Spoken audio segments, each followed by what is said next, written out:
Hola, hoy día vamos a revisar la actividad 1 de Educación Ciudadana que tenía relación con el origen y evolución del Estado.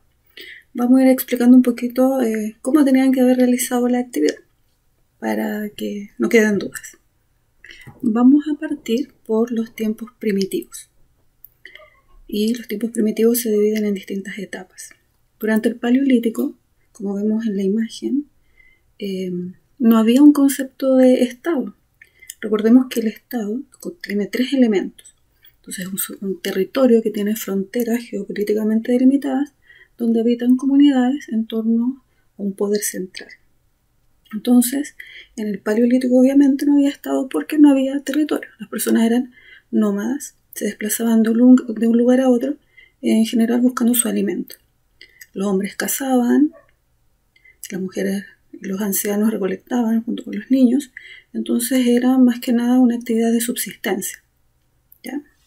Durante el Neolítico se produce una gran revolución, que es la revolución neolítica, el descubrimiento de la agricultura y la ganadería, que es la domesticación de los animales. Acá, si bien se crean aldeas, todavía no hay tampoco un concepto de Estado, porque no hay una autoridad, todavía no hay un poder central que agrupe a esta comunidad en torno suyo. Pero sí, a diferencia del Paleolítico, comienza una diferenciación porque ya no todos se dedican a la subsistencia, a cazar o recolectar. La agricultura y la ganadería les permite tiempo libre para desarrollar distintos tipos de actividades.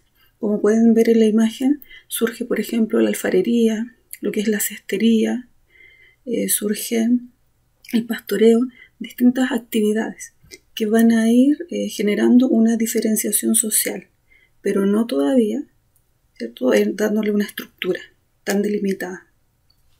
Seguimos avanzando en el tiempo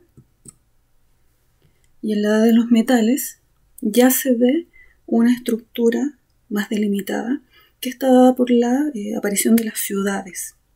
Y las ciudades, para un buen funcionamiento, necesitan una administración.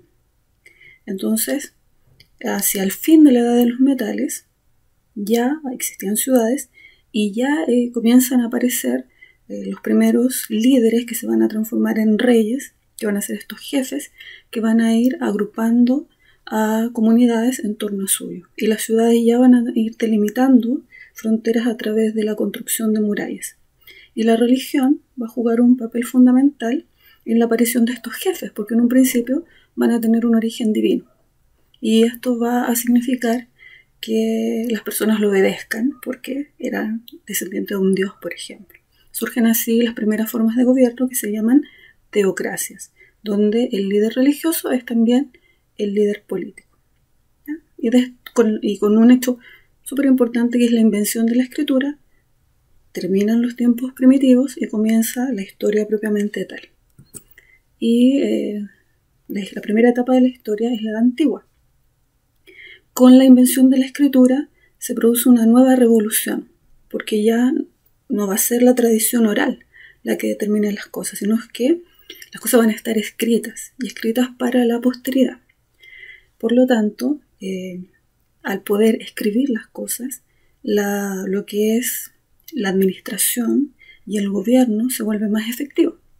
Entonces, durante la Edad Antigua van a surgir las primeras civilizaciones, que se van a caracterizar por el desarrollo de ciudades, por tener gobernantes, las teocracias, por ejemplo, pero a estas se le van a unir lo que fueron las polis griegas y también la idea de imperio.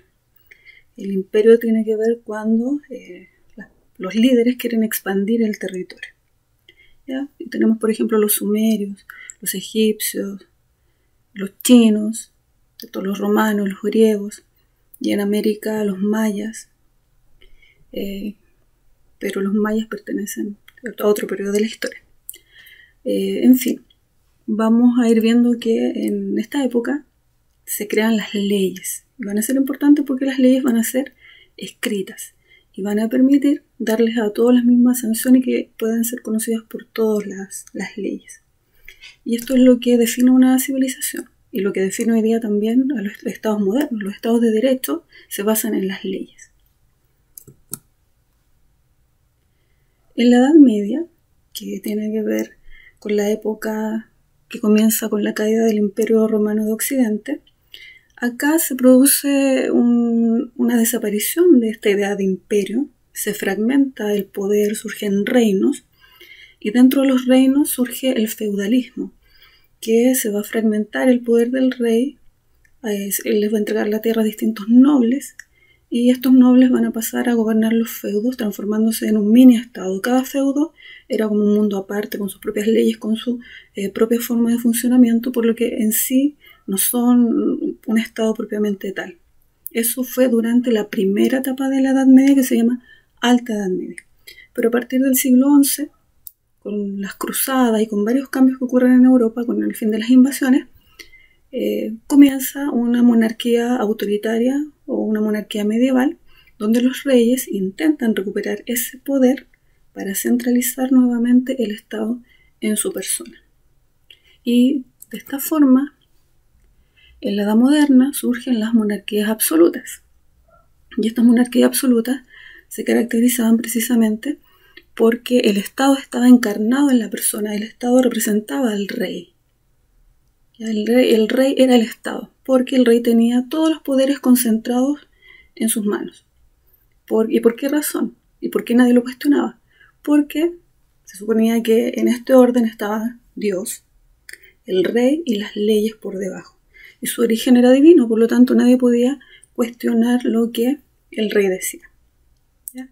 Esta situación, sí, va a ser, con el paso del tiempo, cuestionada por un nuevo grupo social que va a ser los burgueses.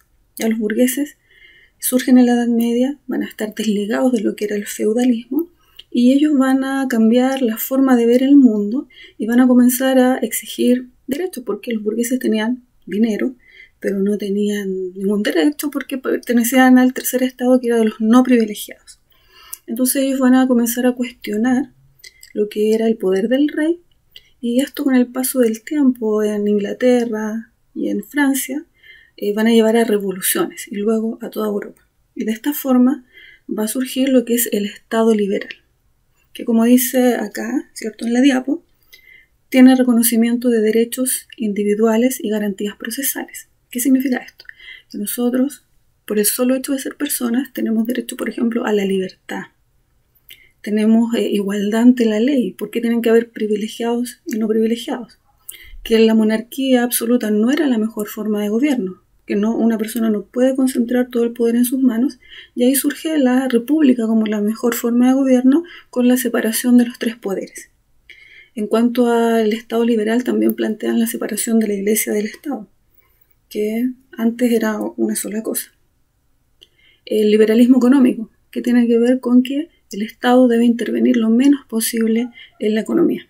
Este Estado liberal es propio durante el siglo XIX, post-Revolución Francesa y post-revoluciones burguesas en Europa durante todo el siglo XIX, y también acá en Chile después de las guerras de independencia.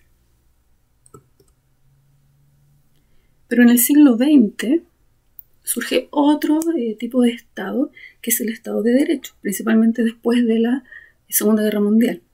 El Estado de Derecho tiene que ver un Estado que se guía por leyes, pero después de la Segunda Guerra Mundial se le agrega Estado de Derecho Social.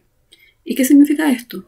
Que el Estado social de derecho tiene que ver con que los gobiernos deben velar por la constitución política y todos deben regirse por estas leyes, tanto gobernantes como gobernados. Y también en base a los derechos humanos, ¿ya? Nada puede estar, ni un gobierno puede estar por sobre los derechos humanos. Y también que cada Estado debe asegurar ciertos derechos sociales, como la salud, como la educación, como el trabajo y todo lo que significa el bienestar de las personas. Y se supone que ese es el tipo de Estado ideal para los tiempos que vivimos hoy día. Y que en algunos países funciona bastante bien y en otros lamentablemente funciona bastante mal. Bueno, con esto hemos terminado de revisar la actividad número 1. Espero que les haya quedado más claro y nos vemos en otra oportunidad.